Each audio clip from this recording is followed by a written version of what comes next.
गणेशाय नमः। हरिः ओम। नमस्ते गणपतये।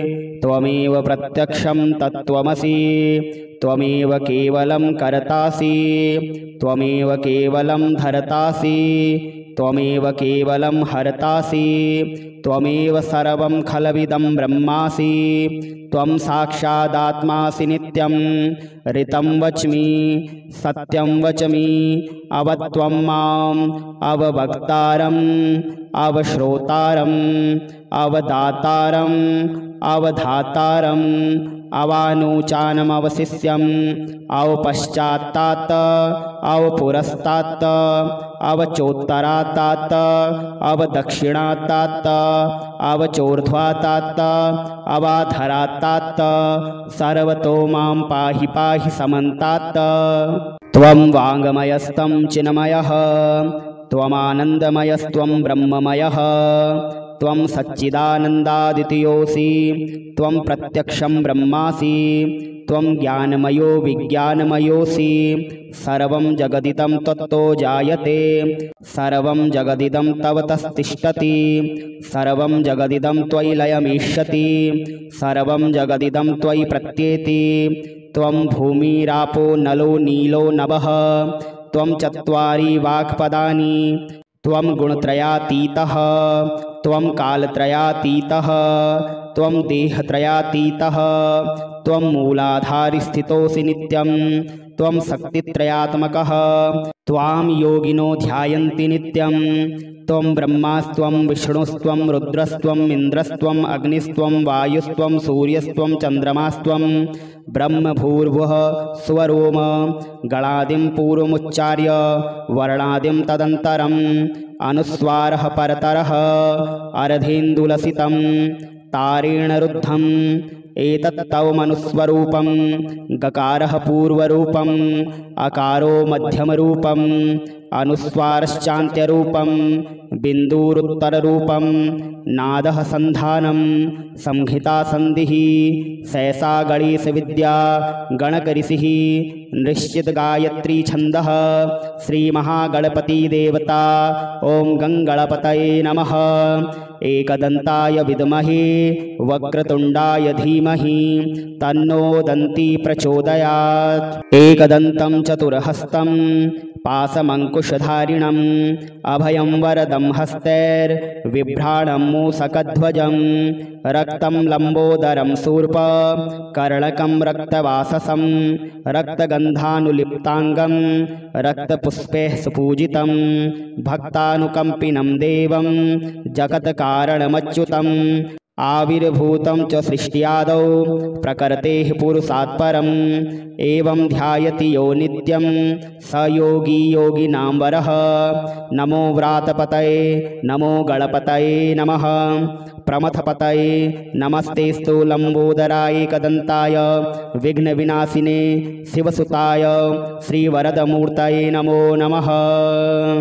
ओं प्रणम्य शिरसा देवं गौरीपुत्रं विनायकं भक्तावासं स्मरे नित्य मायुष्कामार्थसिद्धये। प्रथमं वक्रतुण्डं च एकदन्तं द्वितीयकं तृतीयं कृष्णपिङ्गाक्षं गजवक्त्रं चतुर्थकं लम्बोदरं पञ्चमं च षष्ठं विकटमेव च सप्तमं विघ्नराजेन्द्रं धूम्रवर्णं तथाष्टमं नवमं भालचन्द्रं च दशमं तु विनायकम् एकादशं गणपतिं द्वादशं तु गजाननं द्वादशैस्तानि नामानि त्रिसन्ध्यं यः पठेन्नरः न च विघ्नभयं तस्य सर्वसिद्धिकरं परं। विद्यार्थी लभते विद्यां धनार्थी लभते धनं पुत्रार्थी लभते पुत्रान् मोक्षार्थी लभते गतिं। जपेद् गणपतिस्तोत्रं षड्भिर्मासेः फलं लभेत् संवत्सरेण सिद्धिं च लभते नात्र संशयः। अष्टभ्यो ब्राह्मणेभ्यश्च लिखित्वा यः समर्पयेत् तस्य विद्या भवेत् सर्वा गणेशस्य प्रसादतः। नमस्ते गणपतये त्वमेव प्रत्यक्षं तत्त्वमसि त्वमेव केवलं कर्तासि त्वमेव केवलं धर्तासि त्वमेव केवलं हर्तासि त्वमेव सर्वं खलविदं ब्रह्मासि त्वं साक्षादात्मासि नित्यं ऋतं वच्मि सत्यं वच्मि अवत्वं माम् अववक्तारम् अवश्रोतारम् अवदातारम् अवधातारम् अवानोचानमवशिष्यम् अवपश्चात्तात् अवपुरस्तात् अवचोत्तरात्तात् अवदक्षिणात्तात् अवचोर्ध्वात्तात् अवाधरात्तात् सर्वतो मां पाहि पाहि समन्तात्।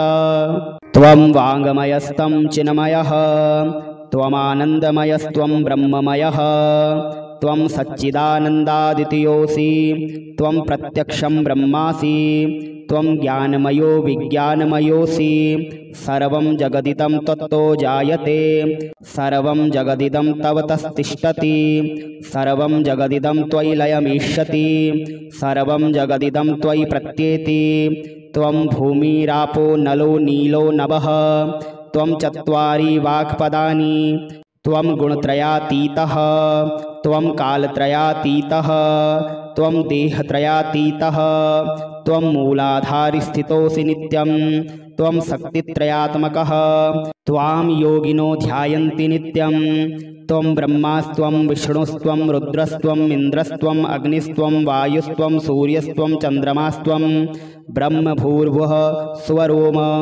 गणादिं पूर्वमुच्चार्य वर्णादिं तदन्तरम् अनुस्वारः परतरः अर्धेन्दुलसितं तारेण रुद्धम् एतत् तव मनुस्वरूपं गकारः पूर्वरूपम् अकारो मध्यमरूपम् अनुस्वारश्चान्त्यरूपं बिन्दुरुत्तररूपं नादः सन्धानं संहिता संधिः सहसा गणेशविद्या गणकऋषिः निश्चित गायत्री छन्दः श्रीमहागणपतिदेवता ॐ गङ्गणपतये नमः।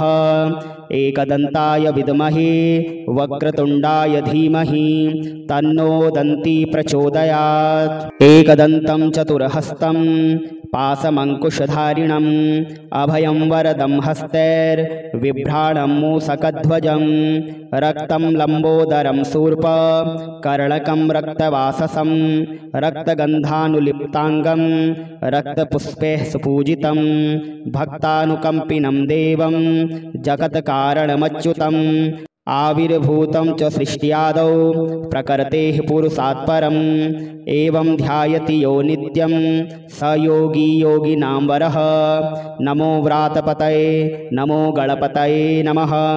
प्रमथपतये नमस्तेस्तु लम्बोदराय एकदन्ताय विघ्नविनाशिने शिवसुताय श्रीवरदमूर्तये नमो नमः।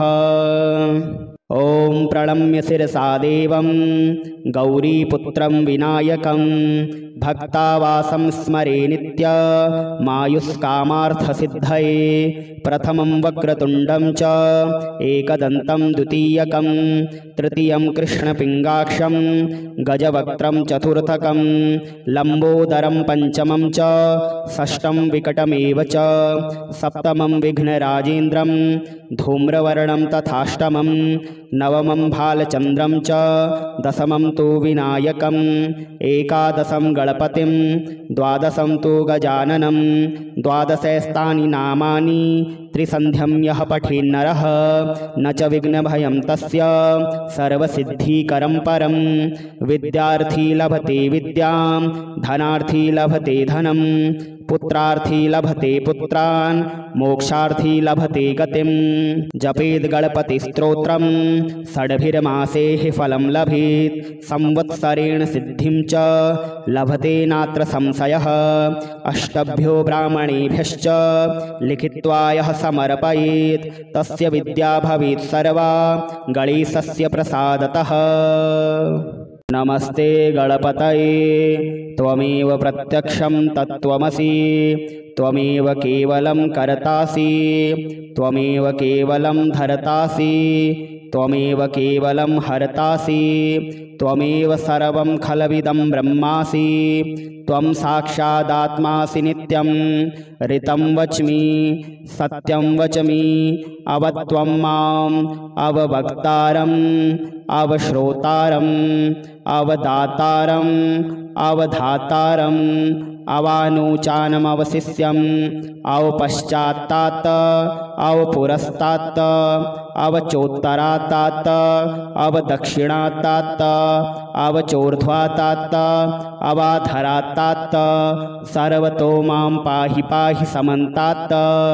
त्वं वाङ्मयस्तं चिन्मयः त्वमानन्दमयस्त्वं ब्रह्ममयः त्वं सच्चिदानन्दादितयोऽसि त्वं प्रत्यक्षं ब्रह्मासि त्वं ज्ञानमयो विज्ञानमयोऽसि सर्वं जगदिदं त्वत्तो जायते सर्वं जगदिदं तव तस्तिष्ठति सर्वं जगदिदं त्वयि लयमीष्यति सर्वं जगदिदं त्वयि प्रत्येति त्वं भूमिरापो नलो नीलो नभः त्वं चत्वारि वाक्पदानि त्वं गुणत्रयातीतः त्वं कालत्रयातीतः त्वं देहत्रयातीतः त्वं मूलाधारिस्थितोऽसि नित्यं त्वं शक्तित्रयात्मकः त्वां योगिनो ध्यायन्ति नित्यं त्वं ब्रह्मास्त्वं विष्णुस्त्वं रुद्रस्त्वम् इन्द्रस्त्वम् अग्निस्त्वं वायुस्त्वं सूर्यस्त्वं चन्द्रमास्त्वं ब्रह्मभूर्भुवः स्वरोम गणादिं पूर्वमुच्चार्य वर्णादिं तदन्तरम् अनुस्वारः परतरः अर्धेन्दुलसितं तारेण रुद्धम् एतत्तव मनुस्वरूपं गकारः पूर्वरूपम् अकारो मध्यमरूपम् अनुस्वारश्चान्त्यरूपं बिन्दुरुत्तररूपं नादः सन्धानं संहिता संधिः सहसा गणेशविद्या गणकऋषिः निश्चित गायत्री छन्दः श्रीमहागणपतिदेवता ॐ गङ्गणपतये नमः। एकदन्ताय विद्महे वक्रतुण्डाय धीमहि तन्नो दन्ती प्रचोदयात्। एकदन्तं चतुर्हस्तं पाशमङ्कुशधारिणम् अभयं वरदं हस्तैर्बिभ्राणं मूषकध्वजं रक्तं लम्बोदरं शूर्प कर्णकं रक्तवाससं रक्तगन्धानुलिप्ताङ्गं रक्तपुष्पैः सुपूजितं भक्तानुकम्पिनं देवं जगत्कारणमच्युतम् आविर्भूतं च सृष्ट्यादौ प्रकृतेः पुरुषात् परम् एवं ध्यायति यो नित्यं स योगी योगिनां वरः। नमो व्रातपतये नमो गणपतये नमः। प्रमथपतये नमस्तेस्तु लम्बोदराय एकदन्ताय विघ्नविनाशिने शिवसुताय श्रीवरदमूर्तये नमो नमः। ॐ प्रणम्य शिरसा देवं गौरीपुत्रं विनायकं भक्तावासं स्मरे नित्यमायुष्कामार्थसिद्धये प्रथमं वक्रतुण्डं च एकदन्तं द्वितीयकं तृतीयं कृष्णपिङ्गाक्षं गजवक्त्रं चतुर्थकं लम्बोदरं पञ्चमं च षष्ठं विकटमेव च सप्तमं विघ्नराजेन्द्रं धूम्रवर्णं तथाष्टमं नवमं भालचन्द्रं च दशमं तु विनायकम् एकादशं गणपतिं द्वादशं तु गजाननं द्वादशैस्तानि नामानि त्रिसन्ध्यं यः पठेन्नरः न च विघ्नभयं तस्य सर्वसिद्धिकरं परं। विद्यार्थी लभते विद्यां धनार्थी लभते धनं पुत्रार्थी लभते पुत्रान् मोक्षार्थी लभते गतिं। जपेद् गणपतिस्तोत्रं षड्भिर्मासेः फलं लभेत् संवत्सरेण सिद्धिं च लभते नात्र संशयः। अष्टभ्यो ब्राह्मणेभ्यश्च लिखित्वा यः समर्पयेत् तस्य विद्या भवेत् सर्वा गणेशस्य प्रसादतः। नमस्ते गणपतये त्वमेव प्रत्यक्षं तत्त्वमसि त्वमेव केवलं कर्तासि त्वमेव केवलं धर्तासि त्वमेव केवलं हर्तासि त्वमेव सर्वं खलविदं ब्रह्मासि त्वं साक्षादात्मासि नित्यं ऋतं वच्मि सत्यं वच्मि अवत्वं माम् अववक्तारम् अवश्रोतारम् अवदातारम् अवधातारम् अवानूचानमवशिष्यम् अवपश्चात्तात् अवपुरस्तात् अवचोत्तरात्तात् अवदक्षिणात्तात् अवचोर्ध्वात्तात् अवाधरात्तात् सर्वतो मां पाहि पाहि समन्तात्। त्वं वाङ्मयस्तं चिन्मयः त्वमानन्दमयस्त्वं ब्रह्ममयः त्वं सच्चिदानन्दादितयोऽसि त्वं प्रत्यक्षं ब्रह्मासि त्वं ज्ञानमयो विज्ञानमयोऽसि सर्वं जगदिदं त्वत्तो जायते सर्वं जगदिदं तव तस्तिष्ठति सर्वं जगदिदं त्वयि लयमिष्यति सर्वं जगदिदं त्वयि प्रत्येति। त्वं भूमिरापो नलो नीलो नभः त्वं चत्वारि वाक्पदानि त्वं गुणत्रयातीतः त्वं कालत्रयातीतः त्वं देहत्रयातीतः त्वं मूलाधारिस्थितोऽसि नित्यं त्वं शक्तित्रयात्मकः त्वां योगिनो ध्यायन्ति नित्यं त्वं ब्रह्मास्त्वं विष्णुस्त्वं रुद्रस्त्वं इन्द्रस्त्वं अग्निस्त्वं वायुस्त्वं सूर्यस्त्वं चन्द्रमास्त्वं ब्रह्मभूर्भुवः स्वरोम गणादिं पूर्वमुच्चार्य वर्णादिं तदन्तरम् अनुस्वारः परतरः अर्धेन्दुलसितं तारेण रुद्धम् एतत् तव मनुस्वरूपं गकारः पूर्वरूपम् अकारो मध्यमरूपम् अनुस्वारश्चान्त्यरूपं बिन्दुरुत्तररूपं नादः सन्धानं संहिता संधिः सहसा गणेशविद्या गणकऋषिः निश्चित गायत्री छन्दः श्रीमहागणपतिदेवता ॐ गङ्गणपतये नमः।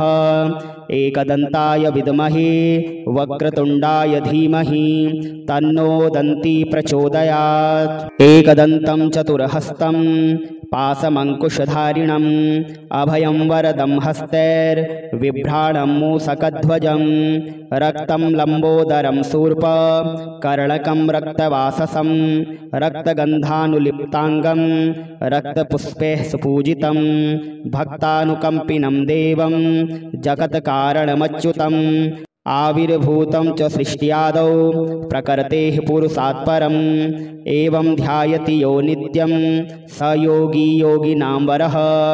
नमो व्रातपतये नमो गणपतये नमः। प्रमथपतये नमस्तेस्तु लम्बोदराय एकदन्ताय विघ्नविनाशिने शिवसुताय श्रीवरदमूर्तये नमो नमः। ॐ प्रणम्य शिरसा देवं गौरीपुत्रं विनायकं भक्तावासं स्मरे नित्य मायुष्कामार्थसिद्धये। प्रथमं वक्रतुण्डं च एकदन्तं द्वितीयकं तृतीयं कृष्णपिङ्गाक्षं गजवक्त्रं चतुर्थकं लम्बोदरं पञ्चमं च षष्ठं विकटमेव च सप्तमं विघ्नराजेन्द्रं धूम्रवर्णं तथाष्टमं नवमं भालचन्द्रं च दशमं तु विनायकम् एकादशं गणपतिं द्वादशं तु गजाननं द्वादशैस्तानि नामानि त्रिसन्ध्यं यः पठेन्नरः न च विघ्नभयं तस्य सर्वसिद्धिकरं परं। विद्यार्थी लभते विद्यां धनार्थी लभते धनं पुत्रार्थी लभते पुत्रान् मोक्षार्थी लभते गतिं। जपेद् गणपतिस्तोत्रं षड्भिर्मासेः फलं लभेत् संवत्सरेण सिद्धिं च लभते नात्र संशयः। अष्टभ्यो ब्राह्मणेभ्यश्च लिखित्वा यः समर्पयेत् तस्य विद्या भवेत् सर्वा गणेशस्य प्रसादतः।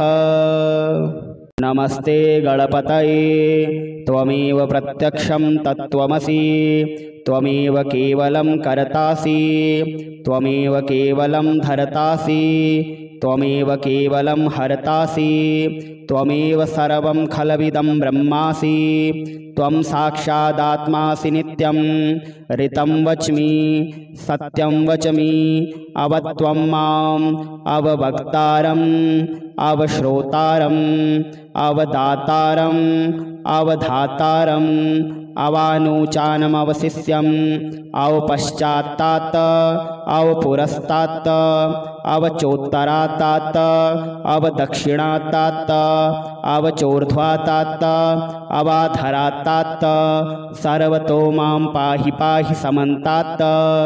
त्वं वाङ्मयस्तं चिन्मयः त्वमानन्दमयस्त्वं ब्रह्ममयः त्वं सच्चिदानन्दादितयोऽसि त्वं प्रत्यक्षं ब्रह्मासि त्वं ज्ञानमयो विज्ञानमयोऽसि सर्वं जगदिदं त्वत्तो जायते सर्वं जगदिदं तव तस्तिष्ठति सर्वं जगदिदं त्वयि लयमिष्यति सर्वं जगदिदं त्वयि प्रत्येति।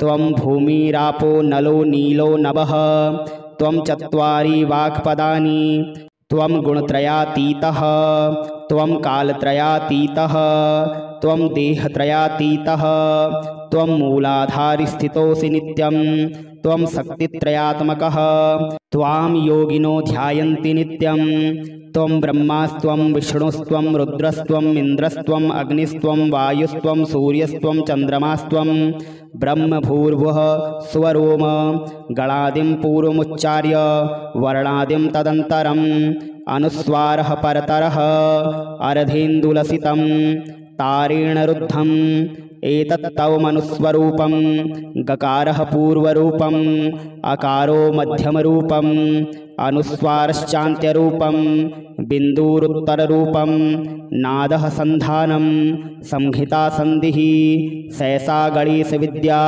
गणकऋषिः निश्चित गायत्री छन्दः श्रीमहागणपतिदेवता ॐ गङ्गणपतये नमः। एकदन्ताय विद्महे वक्रतुण्डाय धीमहि तन्नो दन्ती प्रचोदयात्। एकदन्तं चतुर्हस्तं पाशमङ्कुशधारिणम् अभयं वरदं हस्तैर्बिभ्राणं मूषकध्वजं रक्तं लम्बोदरं शूर्प कर्णकं रक्तवाससं रक्तगन्धानुलिप्ताङ्गं रक्तपुष्पैः सुपूजितं भक्तानुकम्पिनं देवं जगत्कारणमच्युतम् आविर्भूतं च सृष्ट्यादौ प्रकृतेः पुरुषात् परम् एवं ध्यायति यो नित्यं स योगी योगिनां वरः। नमो व्रातपतये नमो गणपतये नमः। प्रमथपतये नमस्तेस्तु लम्बोदराय एकदन्ताय विघ्नविनाशिने शिवसुताय श्रीवरदमूर्तये नमो नमः। ॐ प्रणम्य शिरसा देवं गौरीपुत्रं विनायकं भक्तावासं स्मरे नित्य मायुष्कामार्थसिद्धये। प्रथमं वक्रतुण्डं च एकदन्तं द्वितीयकं तृतीयं कृष्णपिङ्गाक्षं गजवक्त्रं चतुर्थकं लम्बोदरं पञ्चमं च षष्ठं विकटमेव च सप्तमं विघ्नराजेन्द्रं धूम्रवर्णं तथाष्टमं नवमं भालचन्द्रं च दशमं तु विनायकम् एकादशं गणपतिं द्वादशं तु गजाननं द्वादशैस्तानि नामानि त्रिसन्ध्यं यः पठेन्नरः न च विघ्नभयं तस्य सर्वसिद्धिकरं परं। विद्यार्थी लभते विद्यां धनार्थी लभते धनं पुत्रार्थी लभते पुत्रान् मोक्षार्थी लभते गतिं। जपेद गणपतिस्तोत्रं षड्भिर्मासेः फलं लभेत् संवत्सरेण सिद्धिं च लभते नात्र संशयः। अष्टभ्यो ब्राह्मणेभ्यश्च लिखित्वा यः समर्पयेत् तस्य विद्या भवेत् सर्वा गणेशस्य प्रसादतः। नमस्ते गणपतये त्वमेव प्रत्यक्षं तत्त्वमसि त्वमेव केवलं कर्तासि त्वमेव केवलं धर्तासि त्वमेव केवलं हर्तासि त्वमेव सर्वं खलविदं ब्रह्मासि त्वं साक्षादात्मासि नित्यं ऋतं वच्मि सत्यं वच्मि अवत्वं माम् अववक्तारम् अवश्रोतारम् अवदातारम् अवधातारम् अवानूचानमवशिष्यम् अवपश्चात्तात् अवपुरस्तात् अवचोत्तरात्तात् अवदक्षिणात्तात् अवचोर्ध्वातात्त अवाधरात्तात्त सर्वतो मां पाहि पाहि समन्तात्त। त्वं वाङ्मयस्तं चिन्मयः त्वमानन्दमयस्त्वं ब्रह्ममयः त्वं सच्चिदानन्दादितयोऽसि त्वं प्रत्यक्षं ब्रह्मासि त्वं ज्ञानमयो विज्ञानमयोऽसि। सर्वं जगदिदं त्वत्तो जायते सर्वं जगदिदं तव तस्तिष्ठति सर्वं जगदिदं त्वयि लयमिष्यति सर्वं जगदिदं त्वयि प्रत्येति।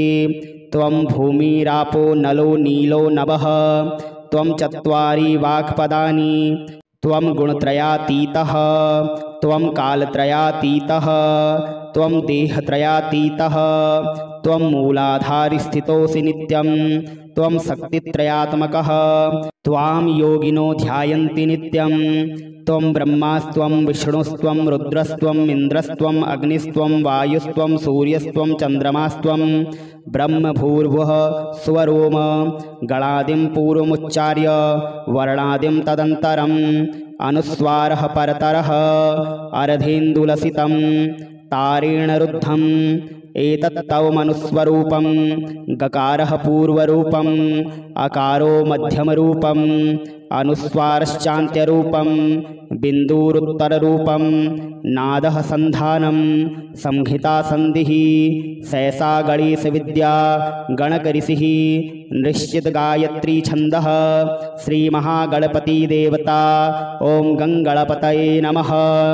एकदन्ताय विद्महे वक्रतुण्डाय धीमहि तन्नो दन्ती प्रचोदयात्। एकदन्तं चतुर्हस्तं पाशमङ्कुशधारिणम् अभयं वरदं हस्तैर्बिभ्राणं मूषकध्वजं रक्तं लम्बोदरं शूर्प कर्णकं रक्तवाससं रक्तगन्धानुलिप्ताङ्गं रक्तपुष्पैः सुपूजितं भक्तानुकम्पिनं देवं जगत्कारणमच्युतम् आविर्भूतं च सृष्ट्यादौ प्रकृतेः पुरुषात् परम् एवं ध्यायति यो नित्यं स योगी योगिनां वरः। नमो व्रातपतये नमो गणपतये नमः। प्रमथपतये नमस्तेस्तु लम्बोदराय एकदन्ताय विघ्नविनाशिने शिवसुताय श्रीवरदमूर्तये नमो नमः। ओं प्रणम्य शिरसा देवं गौरीपुत्रं विनायकं भक्तावासं स्मरे नित्य मायुष्कामार्थसिद्धये। प्रथमं वक्रतुण्डं च एकदन्तं द्वितीयकं तृतीयं कृष्णपिङ्गाक्षं गजवक्त्रं चतुर्थकं लम्बोदरं पञ्चमं च षष्ठं विकटमेव च सप्तमं विघ्नराजेन्द्रं धूम्रवर्णं तथाष्टमं नवमं भालचन्द्रं च दशमं तु विनायकम् एकादशं गणपतिं द्वादशं तु गजाननं द्वादशैस्तानि नामानि त्रिसन्ध्यं यः पठेन्नरः न च विघ्नभयं तस्य सर्वसिद्धिकरं परं। विद्यार्थी लभते विद्यां धनार्थी लभते धनं पुत्रार्थी लभते पुत्रान् मोक्षार्थी लभते गतिं। जपेद् गणपतिस्तोत्रं षड्भिर्मासेः फलं लभेत् संवत्सरेण सिद्धिं च लभते नात्र संशयः। अष्टभ्यो ब्राह्मणेभ्यश्च लिखित्वा यः समर्पयेत् तस्य विद्या भवेत् सर्वा गणेशस्य प्रसादतः। नमस्ते गणपतये त्वमेव प्रत्यक्षं तत्त्वमसि त्वमेव केवलं कर्तासि त्वमेव केवलं धर्तासि त्वमेव केवलं हर्तासि त्वमेव सर्वं खलविदं ब्रह्मासि। त्वं साक्षादात्मासि नित्यं ऋतं वच्मि सत्यं वच्मि अवत्वं माम् अववक्तारम् अवश्रोतारम् अवदातारम् अवधातारम् अवानुचानमवशिष्यम् अवपश्चात्तात् अवपुरस्तात् अवचोत्तरात्तात् अवदक्षिणात्तात् अवचोर्ध्वात्तात् अवाधरात्तात् सर्वतो मां पाहि पाहि समन्तात्। त्वं वाङ्मयस्तं चिन्मयः त्वमानन्दमयस्त्वं ब्रह्ममयः त्वं सच्चिदानन्दादितयोऽसि त्वं प्रत्यक्षं ब्रह्मासि त्वं ज्ञानमयो विज्ञानमयोऽसि सर्वं जगदिदं त्वत्तो जायते सर्वं जगदिदं तव तस्तिष्ठति सर्वं जगदिदं त्वयि लयमीष्यति सर्वं जगदिदं त्वयि प्रत्येति त्वं भूमिरापो नलो नीलो नभः त्वं चत्वारि वाक्पदानि त्वं गुणत्रयातीतः त्वं कालत्रयातीतः त्वं देहत्रयातीतः त्वं मूलाधारिस्थितोऽसि नित्यं त्वं शक्तित्रयात्मकः त्वां योगिनो ध्यायन्ति नित्यं त्वं ब्रह्मास्त्वं विष्णुस्त्वं रुद्रस्त्वम् इन्द्रस्त्वम् अग्निस्त्वं वायुस्त्वं सूर्यस्त्वं चन्द्रमास्त्वं ब्रह्मभूर्भुवः स्वरोम गणादिं पूर्वमुच्चार्य वर्णादिं तदन्तरम् अनुस्वारः परतरः अर्धेन्दुलसितं तारेण रुद्धम् एतत्तव मनुस्वरूपं गकारः पूर्वरूपम् अकारो मध्यमरूपम् अनुस्वारश्चान्त्यरूपं बिन्दुरुत्तररूपं नादः सन्धानं संहिता सन्धिः सहसा गणेशविद्या गणकऋषिः निश्चित गायत्री छन्दः श्रीमहागणपतिदेवता ॐ गङ्गणपतये नमः एकदन्ताय विद्महे वक्रतुण्डाय धीमहि तन्नो दन्ती प्रचोदयात् एकदन्तं चतुर्हस्तं पाशमङ्कुशधारिणम् अभयं वरदं हस्तैर्बिभ्राणं मूषकध्वजं रक्तं लम्बोदरं शूर्पकर्णकं रक्तवाससं रक्तगन्धानुलिप्ताङ्गं रक्तपुष्पैः सुपूजितं भक्तानुकम्पिनं देवं जगत्कारणमच्युतम् आविर्भूतं च सृष्ट्यादौ प्रकृतेः पुरुषात् परम् एवं ध्यायति यो नित्यं स योगी योगिनां वरः नमो व्रातपतये नमो गणपतये नमः प्रमथपतये नमस्तेस्तु लम्बोदराय एकदन्ताय विघ्नविनाशिने शिवसुताय श्रीवरदमूर्तये नमो नमः ॐ प्रणम्य शिरसा देवं गौरीपुत्रं विनायकं भक्तावासं स्मरे नित्यमायुष्कामार्थसिद्धये प्रथमं वक्रतुण्डं च एकदन्तं द्वितीयकं तृतीयं कृष्णपिङ्गाक्षं गजवक्त्रं चतुर्थकं लम्बोदरं पञ्चमं च षष्ठं विकटमेव च सप्तमं विघ्नराजेन्द्रं धूम्रवर्णं तथाष्टमं नवमं भालचन्द्रं च दशमं तु विनायकम् एकादशं गणपतिं द्वादशं तु गजाननं द्वादशैस्तानि नामानि त्रिसन्ध्यं यः पठेन्नरः न च विघ्नभयं तस्य सर्वसिद्धिकरं परं विद्यार्थी लभते विद्यां धनार्थी लभते धनं पुत्रार्थी लभते पुत्रान् मोक्षार्थी लभते गतिं जपेद् गणपतिस्तोत्रं षड्भिर्मासेः फलं लभेत् संवत्सरेण सिद्धिं च लभते नात्र संशयः अष्टभ्यो ब्राह्मणेभ्यश्च लिखित्वा यः समर्पयेत् तस्य विद्या भवेत् सर्वा गणेशस्य प्रसादतः।